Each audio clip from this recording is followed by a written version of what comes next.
This tutorial shows you how to control your output, input, and app volume levels all in one place. First, right-click on the speaker icon in the bottom right of your taskbar and select Sound Settings.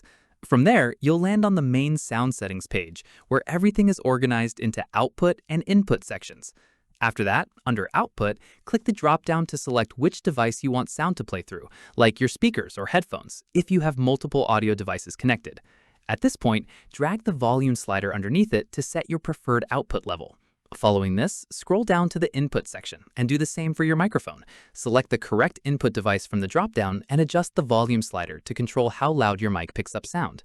After that, scroll down further and click on Volume Mixer. From here, you'll see individual volume sliders for every app currently playing audio on your device, so you can turn specific apps up or down independently without affecting everything else. At this point, if you want to change your default output or input device for a specific app, scroll down to the App Volume Device Preferences section on the same page and assign different audio devices to individual apps.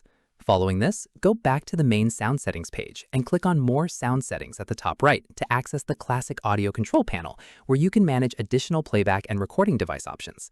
Finally, if you want to quickly adjust volume without going into settings every time, just click the speaker icon in the taskbar to pull up the quick volume slider from anywhere.